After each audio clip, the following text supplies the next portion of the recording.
I'm Matt Murphy. I live in Newtown. Should I go now? I didn't realise until I was about a fortnight ago, I was putting this thing together. I've lived in Erskineville 3 times. All 3 times on Union Street. I've lived at 108, 180 and 16. I now live in Newtown. I'm sorry about that. My connection, when I first bought my first house I bought, I'm from Bankstown. I was born in Bankstown. I got the bullet holes to prove it, but I ran out. I bought a house in Erskineville, my now ex-wife, and my grandmother just said, Urco? She said when she was a kid, growing up in Roselle, she was not allowed to date a guy from Erskineville. That was her mother's only rule. When she came, she said, you live here. You live here, she was, yeah. It's something I've never forgotten, just the hatred of it. She loved me like a grandmother does. It's like, you live here? Yeah, I've never forgotten that. I've got my notes. I should say, I'm the only guy here flogging a book, okay? But I think, having said that, the book's 6 years old. I've flogged it to death. I've done talks for the book. All over this stuff. I did the talk in Broken Hill, because my workplace is in Broken Hill. I'm a fireman by trade. My officer said, you want to go to Broken Hill for a month? When I was there, I got to talk to the librarian. I thought, can you do a talk here? And books got flown in, and I've done the talk all around New South Wales, I can boast, okay? But I've changed the talk for you guys, because, when you're in Broken Hill, or even when we're in Ku-ring-gai, you've got to change the talk, because, I don't need to tell you guys what Erskineville is, for instance, And also, you're also interested in all my new shade stuff than people from Broken Hill or Ku-ring-gai. So I'm going to ramble a lot. Let's keep up. Okay, so I've got me in here as well. It's rather unfair. The other 3 talkers, they're all talking for about 40 years each. All right, they're covering about 40. I'm covering about 40,000. Well, we're going to start with this. I was looking on, this is my t-shirt, right, which came from the Woodcock Festival a couple of years ago. And I was looking for this logo, that logo, I couldn't find it online to put here now, so I just made it myself, right? Very simple thing. But in looking for that, has anyone ever Googled Urco and done an image search? No? No, me neither. You have? And what did you find? Urco apartment. Oh, okay. Seriously, that's not what I found. What I found is this. How does this work? How does this work? It's an honour. Hey. Millions. You look better in person. Is it working? Yeah, no, it's just... Is it on? Oh, good. Okay, there's lots of it. He's Serbian, his name's Urco. Okay, so I said, I start my talks when I'm flogging my book. I'm often outside Erskineville, Newtown, and so I often start with some stories about Newtown and the Erskineville area to get started. And I was going to leave this bit out, but I've left it in anyway. Some of you guys are all familiar with this. Tough. Okay? Newtown was named after the Newtown store, which is now where Webster's Hotel is. Okay? Webster had a store there. It was called the Newtown store, right? And the area got known as Newtown because there's a huge sign saying Newtown store on it, and the whole area became known as Newtown just because of the store. Okay? The plaque is still there on the corner of, is it Eliza Street? Yeah, a lot corner of Eliza and King Street. That plaque is there. Okay? Simple stuff. Simple stuff. Eliza Donithorn. Who's heard of Eliza Donithorn? A couple? Okay, she's buried in... I know you have, Sean. She's buried in our cemetery, Camden Cemetery, which if you haven't been, is a great walk. Take the dog, it's fantastic. Eliza's story is that she's been remembered as Miss Havisham in Great Expectations. Her life was similar to hers, and Dickens used her life story when he heard about it for his character of Miss Havisham in Great Expectations, right? Jilted bride, if you don't know Miss Havisham, jilted bride, and remained in her wedding gown until she died, okay? He was inspired by Eliza Donithorn, whose story was the same, okay? Next, McDonald's. I know when this closed down, because it closed down just before my son died, but was born. Sorry, Jack. Jack's not here. In 1998, I remember thinking, God, when my kids are older, they're going to go to McDonald's. It closed down just before I was born in 1998, so I didn't have to face that trauma. Okay? That's now Kelly's Kelly's pub on King Street, the Irish pub. Okay. Next is the Rose Australia. And if you've seen it on the footpath, it says the Rose Australia was the first hybrid rose grown in Australia and it's planted there. Okay? So Erskineville's got some history as well, some firsts. Is that all good? Yeah. Okay. Can I use the word bullshit here? I've bullshitted to you for the last 5 minutes. Okay? And one of the reasons, that's why I left this bit in, because Newtown, Erskineville, has got some fantastic history, and we'll be discussing it, and I wrote a book about it, and it's fantastic. My book, the stories, fantastic. But these stories aren't true. They've got class. None of them are true. Okay? I'll go through it briefly. Newtown store, they say the Webster family moved there in 1832, they said the store. First of all, it was called Newtown about 1827, and Webster's didn't arrive in Australia until about 1842. Okay?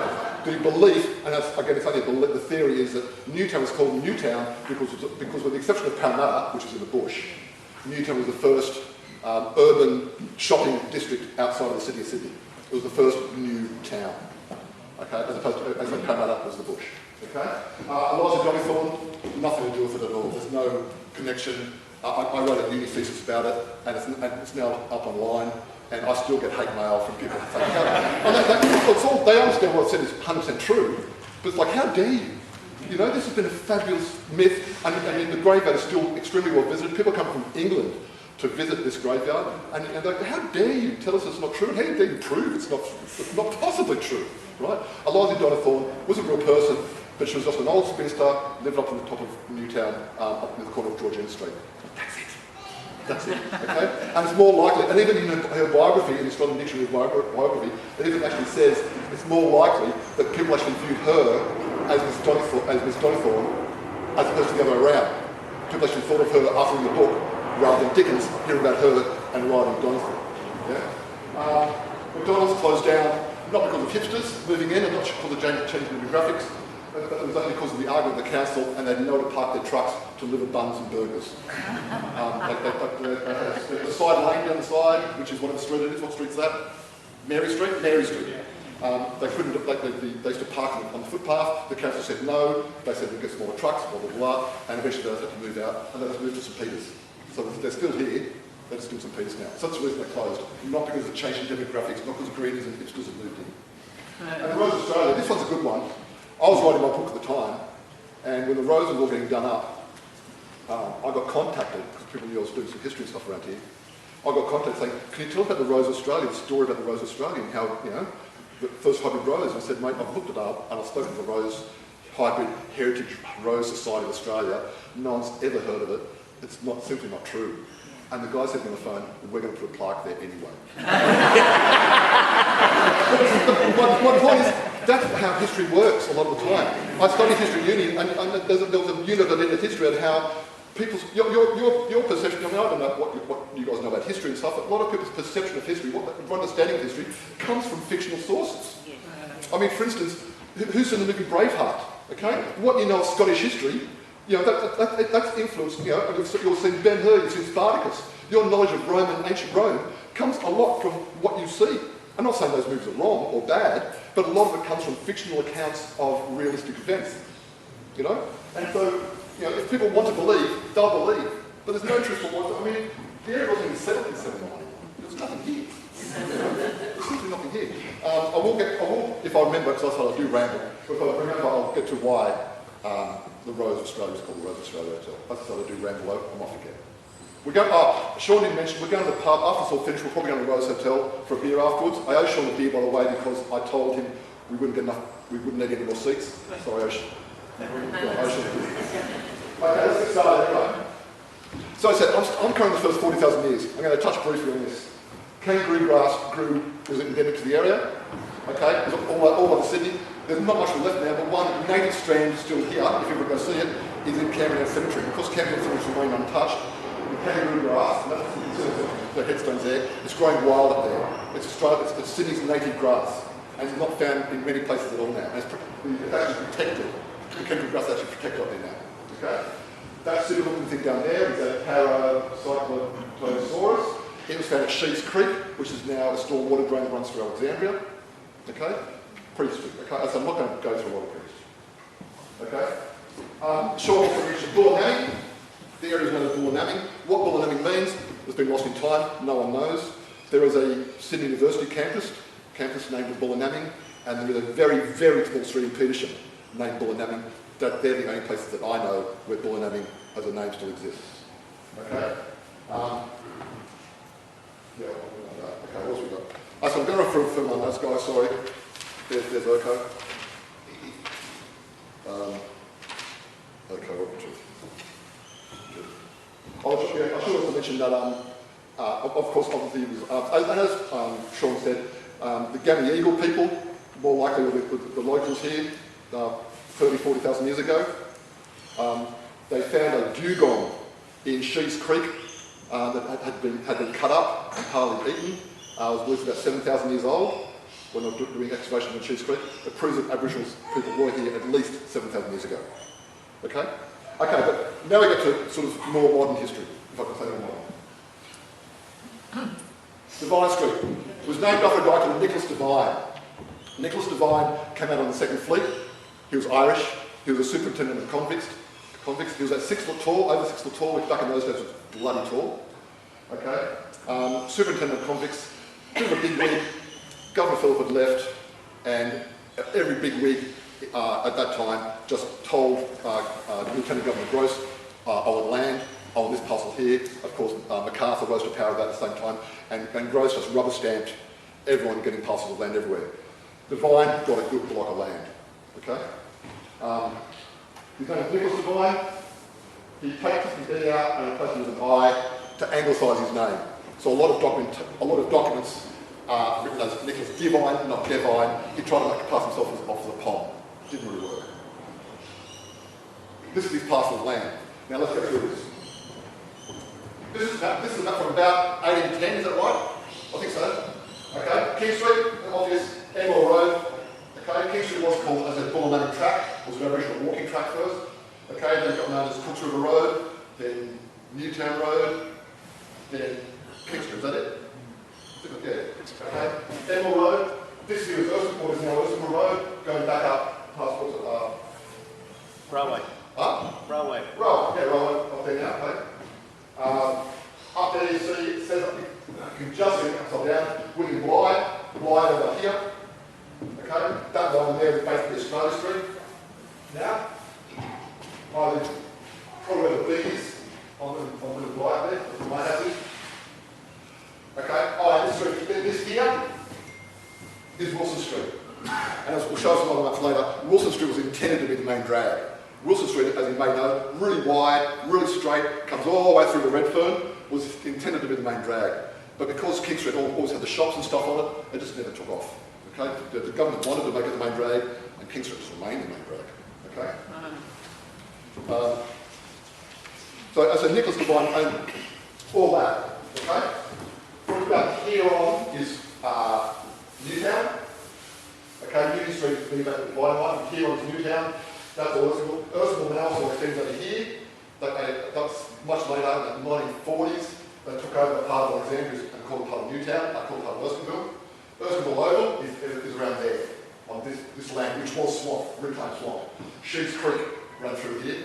Okay. I should also mention where Newtown railway line goes through, the railway cutting, that was also a creek. They just conveniently used the dry creek bed as to put the railway line in. Also down here somewhere was a creek called Money, M-U-N-I, as in Money Street. Okay, that's now stormwater drain leading to the big stormwater drain, which was Sheets Creek. I should also mention, so Devine's land stop here. This bit of here, which is also in Erskineville, was owned by a guy called Samuel Bird. His life story is worth telling. He came out in the Second Fleet as well. He committed a crime so as to get the death penalty after his girlfriend fobbed him off and said, no, thank you very much. And so he deliberately committed a crime so as to get the death penalty. Then she came back to him and he pled for his life. And they said, okay, you're just going to go to Australia. In the meantime, from visiting him in jail, the girlfriend died of what was then called jail fever, typhoid, so he came out here single anyway. He came on the ship out here, he reported to the captain or whoever about an intended mutiny, and the mutiny was squashed, and as a result he got rewarded with that block of land. That block of land is all swampy, so he said, bugger this, I'm going home. He walked away from it, and all the brick pits now that made a lot of money for people was the land he gave up. And that's all we know. He went back to England. We never heard from him ever again. We going all right? How are we got for time? Okay. So Nicholas Devine named his name Bowen. No, he didn't. He named it Bowen. Okay, but again, names change. He named his name Bowen because that was the name of the village he came from in Ireland. Back in the middle of Ireland. Okay, now comes the fun part. So I wrote a book. I'm really not here to flog it, but you can buy it. It's not pretty cheap. But I started researching this story only out of interest. I was trying to work out what's going on here, and doing all this fine stuff. And there's a thing called the Newtown ejectment case. This guy here called Bernard Rochford, nasty piece of work. He's worth a book by himself. Incredible character. He came out in 1820. I think it was 1820. Was it 1820? Yeah, I don't know my book. I wrote it. But his name is often Rochford, or Roch. Bernard was sometimes Barney or Barnabas as well. He came, 1819 it was. He came out here charged with all sorts of offences. He was basically a dodgy lawyer, a really dodgy lawyer. So we're dealing with an educated man, okay? Not just your run-of-the-mills, he could read and write. He was a lawyer, okay? Dodgy as. But so what happened was he was assigned to work for a guy up near sort of where the University of Technology is now, okay, as a convict. He was Irish, but Nicholas Devine down here, living around here, Nicholas Devine's house was now where the Rose Australia Hotel is. Nicholas Devine and his wife, both their children were dead, had died young. One died at birth, the other one died and lost at sea. No one knows exactly what happened to him. And so him and his wife were sitting there by themselves. They kept getting constantly robbed and bashed and beaten and all their stuff stolen from them all the time because it was remote. Erskineville was remote back then, okay? Burren Farm was remote. And so Rochford befriended the old guy, moved in, okay, took over running the farm.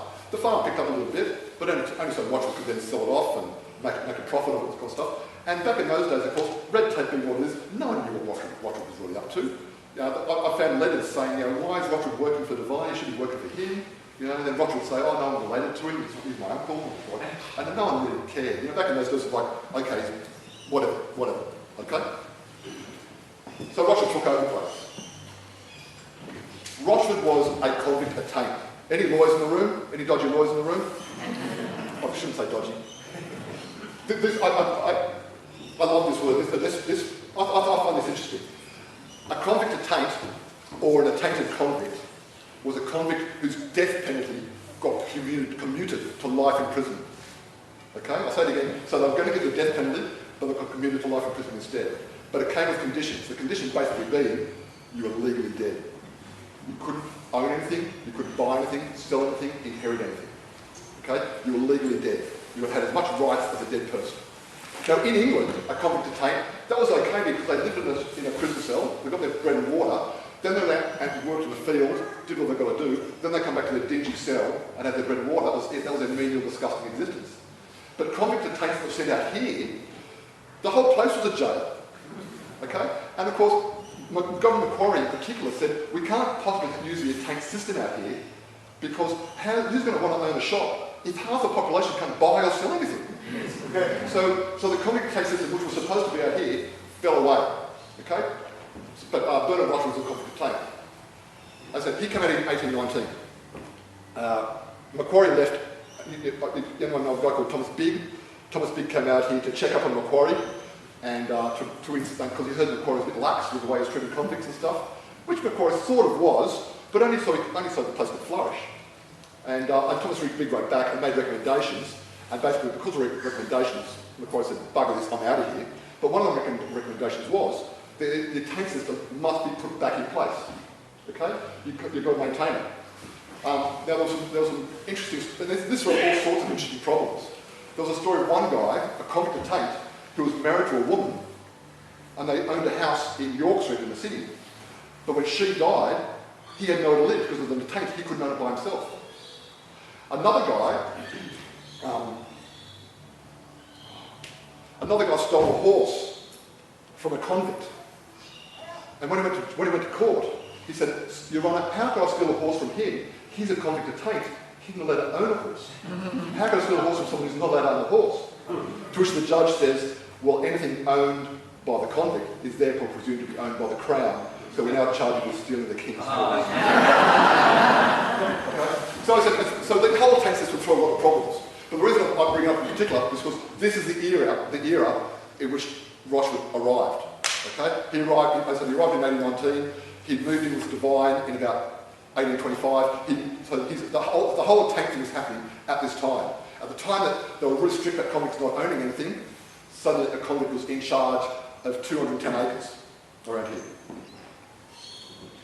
I put this in, I won't dwell on this, but as I said, he was a lawyer, he was as dodgy as, and often he got dragged to court many times.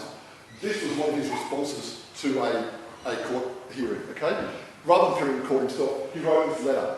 The piece of paper is, as I said, 138 centimetres by 66 centimetres, with 6,000 words with one full stop at the end. That's absolute gibberish. It's out at the archives at Penrith. It took me 2 days out there with my laptop, you can see there. It took me 2 days out there just to transcribe it. It was just absolute gibberish. Didn't answer the question at all, knowing full well that no one could possibly read this. And that's what he filibustered, he just wasted time. And back in those days, it worked because it was just put in a too hard basket. No one cares, no one really needs to know. And that's how he operated.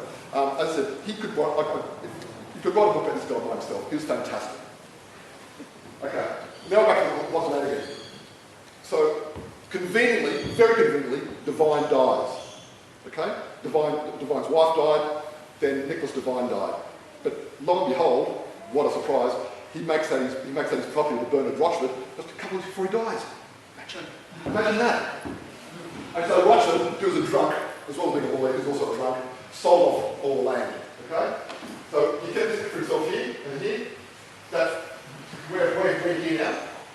That's where the Rose Australia Hotel is there. But here's the new land over in 1835. Okay? And again, Wilson Street, Broad Road. Okay, Wilson Street, right in the middle here. Right? Never really up. And up. And there's Wilson Road again. Okay, which came down to where Rochford lived. And then took off up there again. Australia Street was already there. There's Union Street. Okay? That's 1835. And of course, back in those days, Erskineville didn't exist, McDonaldtown didn't exist, it was just called Newtown. Okay? What's next? Okay, so Rochford took over the land, sold it off, but he got married because suddenly he was a wealthy man. His wife did him in. Okay? She was her name was McDonald. Some of her children married in the Colson family. Okay? And they basically dobbed him in, sent him back to the Hyde Park Barracks, and that's where he died in 1839. Okay, 1839, Rochford dies. Mary Rochford, his wife, Mary Rochford / McDonald, she then sells off the remainder of the land, disappears, okay, and now suddenly we're left with a pile of land here, okay, with a pile of new landowners, and a lot of them know that Rochford maybe is a bit of a dodgy character where they bought from, okay? So John Devine arrives. John Devine arrives in the colony. He's the great nephew of Nicholas Devine. The great nephew. Okay? Long story, very different family tree. He's the great nephew of the original landowner. And he arrives in Sydney saying, "Where's all my land?" And they say, "What do you mean?" They say, "All this land that my great uncle had, he's now dead, isn't he? So it's all mine now?" And they say, "Well, no, there's a bunch of people living there now, you know." And I said, that's what I wrote a book about. It was called the Newtown Ejectment Case. And I said, I wrote a book because I presumed a book was already written about it. It wasn't. I ended up doing research and finding it out myself. It is an amazing story. It was the biggest court case the colony had ever seen. It was huge. Okay? This guy, John Devine, I said, John Street, that's where we live. There's John Street there, and Albert Street up here. If you ever look now at the corner of John and Albert Street, there's a small park there. That's where that house was. The house got demolished because it sort of jutted out in the middle of John Street. So that's good. So I went to court. According to John Devine, this is my land. All that there, okay? Including a little bit down the outside of King Street. Okay, there's King Street there, a little bit down the outside of King Street as well. My land. There's that supposed road, never proclaimed, Wilson Street. Okay? But according to the defendants, this is what the land looked like. Okay? The road I want to just gone through, we're now about 1855. Okay? These are the defendants, and they're saying, no, this is the land. He's saying, no, this is my land. And Rochford, remember, Rochford was a convict of tank, you couldn't own or buy property or sell property. Sold to these people. Okay? There's, just for your sake, that's where we are. Okay? That's the divided state as it is now. Right? Okay. So here are some of the people that own the land. This is the good bit. Okay, the Donald family I mentioned before. Okay, they were the in-law, the son-in-law of Bernard Rochford. Wilson. Right. Henderson has a little road now. There was 30 of them. Not all of them got a road named after them. Holt, Buckland, Erskineville, Malcolm, Iredale. Okay. Wilson named his estate the Crown Estate. Who was that? Holt named his estate the Camden Estate. I should mention Thomas Holt, the Holt family, and a lot of family land around Marrickville, a lot of family land on the Illawarra, big wealthy Scottish family, but they're very famous in introducing what to Australia? Hands up. Beer. What? Beer. No, not beer. Something far more destructive than beer. It's what that's called. Rubbers. That's why down the back of Marrickville it's called the Warren, because that's where they always call their rubbers. So he named his estate Camden, or Camdenville, that's on King Street. And the Malcolm family called their estate Ashmore. Okay, that's what Erskineville looked like in 1857. And that's the same kind of court case. Okay? People wonder why the Botany View, it's also called the Botany View. Because you could see Botany Bay back in the day. Okay? Botany Bay up there. So basically it's the view from the Botany View Hotel looking across the plains of Erskineville. Okay? Of course we're all doing with farmland. Now here's the thing. I actually wrote this down, but I thought I can't possibly read this all out because it's too much. So I'm just going to abbreviate it. So on one side of the court case we've got John Devine, an Irishman. He was not an idiot. He wasn't poor, but he was just very good class, very good, nothing much. An average guy.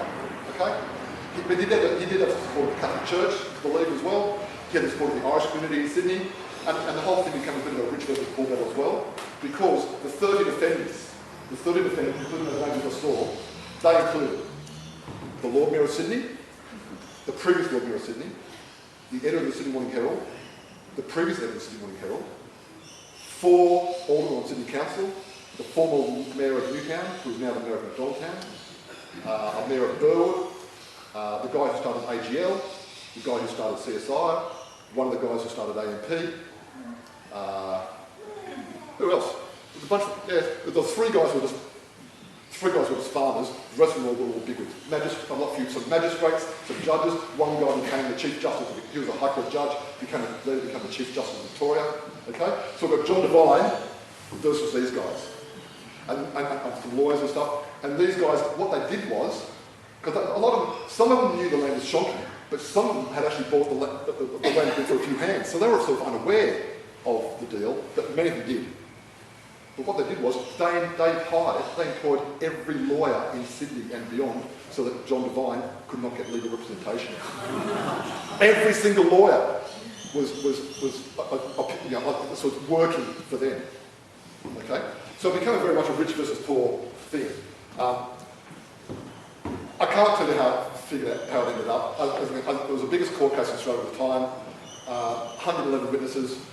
One of the two, when it started in 1852, they got thrown out and started again in 1857, it lasted 30-something days. It was huge.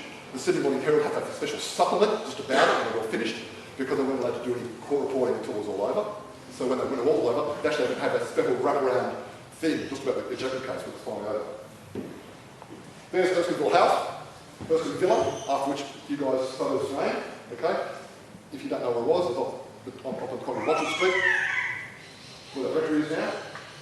I'm nearly done. Okay, so this last slide, this is the last slide, isn't it? Yeah. This last slide, I put this together, I do this talk for various different groups, and somehow I got asked to do it for the Criminology Society. Why I got asked to do it for them, but they said, can you sort of make sure there's some criminology elements in it? So I put this together, and I've used it every talk I've done since. Okay? We're going to look at Nicholas Devine's signatures. So this is lined up Lieutenant Johnson's plea to get to oust William Bligh. Now, most of those people signed after he'd been ousted, saying, oh yeah, we agree with this too, we want to sign with you guys, okay? Nicholas Devine was a bit of a sleazy guy. I shouldn't say sleazy, just like, just like a bit of a yes man. So he signed, not only did he sign a few days after, he's the only person to sign it twice. Not only that, Bligh's supporters, which were mainly poorer people, and a lot of them up in the Hawkesbury, they got their own petition. He signed that too. He's the only person that appears 3 times, and he's the only person that appears across both documents. Okay? That's his signature on the 809 document. The one. Okay, so that's 809. There's his signature of 1810. After the, because he was believed to be Robert Bligh, he was one of Bligh's best mates. Okay, so when Bligh went down, he sort of went down with the ship with him, and he didn't get paid for a couple of years. And when Macquarie arrived, this is his signature right into Macquarie, saying, hey mate, I haven't been paid in 2 years, you can give me some back pay, right? That's his signature on that document. And Macquarie did give him some back pay, but no one knew what he wanted. This is his signature of 1819, and you must remember, back in those days, the writing parchment with one of those weird quill pen things, okay? So the ink sometimes settles into the paper, sometimes it doesn't. It's not like writing with a big pen now. So you get thick signatures, thin signatures. So it's very difficult, as we talk to these criminology people, they're fascinated by this. It's very difficult to make a comparison because writing from paper with a different pen is going to completely change potentially handwriting. And of course, you're dealing with 11 years. My handwriting has changed in 11 years. Okay? So it is in 1819. This was just on a plea for a convict he knew who was a good guy called Thomas Smith to get him a pardon. That's his way to go in 1819. This is his signature. As you can see, started a little bit dodgy. He's now something like 80 years old, 80-something years old. He gets, on one of his statements after he gets bashed at home, he wrote this. This is his police statement, basically. His police statement. This is his signature about a year before he dies. He's 93 years old. 93 years old. And it's a bit of an unfirm hand. 3 weeks before he dies, he makes out his will. So my publisher says I'm not allowed to give away what happens in the book. But you can work it out. So I think I'm basically done, guys. That's my book. It retails for 30. I'm flogging it for 20. That's it. I also say any of the photos you see here today from any of the guys, just send us an email, drop us a line, we'll get it to you. A lot of people, I do a lot of these talk, people say, send us an email, send us that photo, drop us a line, or whatever comes says, we'll get it to you. And that's it. And Urko.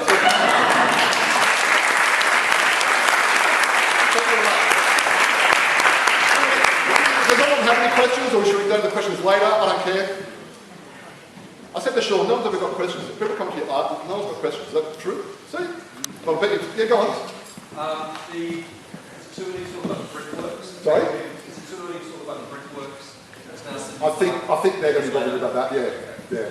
We're all a lot about certain areas to talk about, I'm not treading on anyone's toes. Yep. The Divine Week. I can't tell that, it's in the book, dude. Come on. Nobody won. How about that? Nobody really won. Anyone else? Yeah, sir. How dominant was the church and religion? Sorry? How dominant was religion and church In this court case? in Erskineville history? Oh, We'll be doing that after lunch. there you go, that's your hand. A lot of the questions you're going to be asking, we're actually covering the next series of talks. We're also going to have a 15-minute break after the next speaker if you want to come and talk about it. And as Matt said, we need a beer after this, so we're going to go to the pub, and you're welcome to come and talk. So what we do is keep moving. So Yeah, thanks very much, guys. Thanks very much. Thank you.